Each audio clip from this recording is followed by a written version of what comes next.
नमस्कार, स्वागत है आपका ग्लोबल इंडिया टीवी पर और मैं हूं आपके साथ वंदना राठौर। तो चलिए रुक करते हैं इस वक्त की तमाम बड़ी खबरों की ओर। कांग्रेस 11 अगस्त को भोपाल में पॉलिटिकल अफेयर्स कमेटी की अहम बैठक करने जा रही है। बैठक में संगठन और विपक्ष की रणनीति पर मंथन होगा। कांग्रेस कार्यालय जीतू पटवारी CWC नेताओं की फोटो, बैठक की फाइल। कांग्रेस मीडिया प्रभारी मुकेश नायक ने बताया कि बैठक में पार्टी के सभी वरिष्ठ नेता, CWC सदस्य और प्रदेश प्रभारी शामिल होंगे। बैठक का फोकस प्रदेश में विपक्ष की भूमिका को मजबूत करना है। जिला और विधानसभा प्रभारियों को विशेष जिम्मेदारी दी जाएगी। गांव से लेकर राजधानी तक जनहित के मुद्दों की पहचान कर उन्हें उठाने की कार्य योजना बनेगी। मुकेश नायक ने भाजपा पर सहकारी आंदोलन कमजोर करने का आरोप लगाया। उन्होंने कहा कि प्रदेश अध्यक्ष जीतू पटवारी सरकार के लिए चुनौती बन रहे हैं, इसलिए उन्हें दबाने की कोशिश हो रही है। कांग्रेस ऐसा नहीं होने देगी। प्रदेश में 1995 में मास्टर प्लान लागू हुआ था। ये 2005 तक के समय के लिए था। लगभग 2 दशक होने को आए।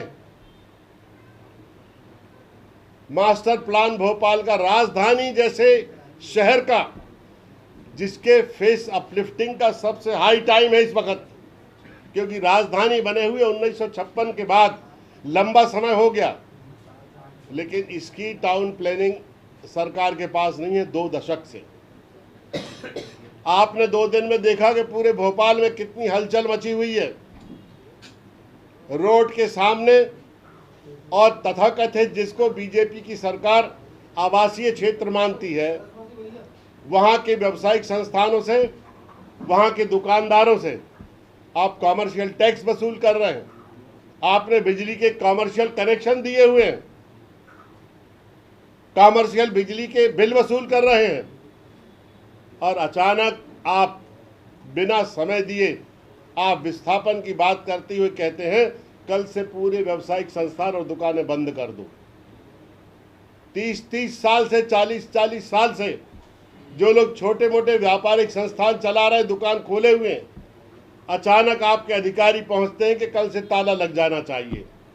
अगर आपने टाउन प्लानिंग मास्टर प्लान सही समय पर लागू किया होता तो आज सुप्रीम कोर्ट के निर्देश के कारण जो गतिरोध उत्पन्न हुआ है उससे सरकार बच सकती थी।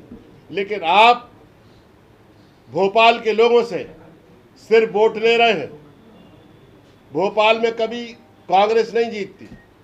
आप देखिए इनके विधानसभा में जहां के अधिकतर संस्थान बंद किए जा रहे हैं, वहां आंख बंद करके लोग बीजेपी को वोट देते रहे हैं, और उसके बावजूद भी जब उनका व्यापार, उनकी रोजी रोटी जा रही है तो वो सिर पे हाथ रख के रो रहे हैं।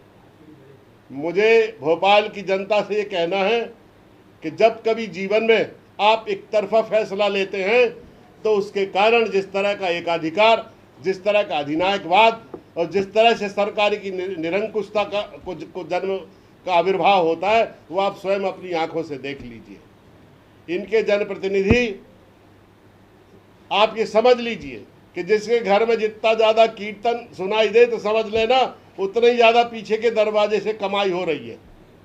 राम नाम जपना, पराया माल अपना, ये पुराना जुमला है जो हम लोग कहते आए हैं। राम मंदिर की चोरी के बाद आप लोगों ने खुद अपनी आंखों से देख लिया कि ये विभाजन की राजनीति के द्वारा, पोलराइजेशन की राजनीति के द्वारा और कांग्रेस पर झूठा अपीजमेंट का आरोप लगाकर ये बड़ी आबादी को पोलराइज करते हैं।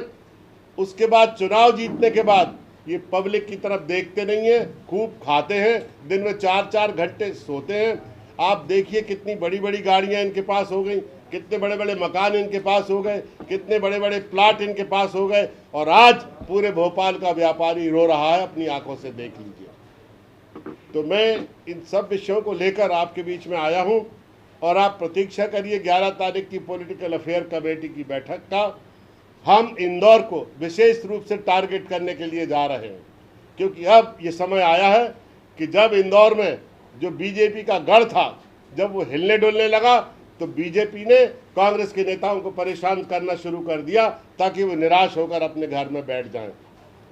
मैं बहुत स्पष्ट शब्दों में सरकार को ये कहना चाहता हूँ, बिल्कुल इस तरह से आप किसी कांग्रेस के नेता को और उसकी भूमिका को आप सीमित नहीं कर पाएंगे। हमारी गति दुगनी होती चली जाएगी। हम दुगनी गति से आपकी निरंकुश सरकार विरोधी नीतियों को और तेजी से उजागर करेंगे और जनता के बीच में जाएंगे। बहुत बहुत धन्यवाद।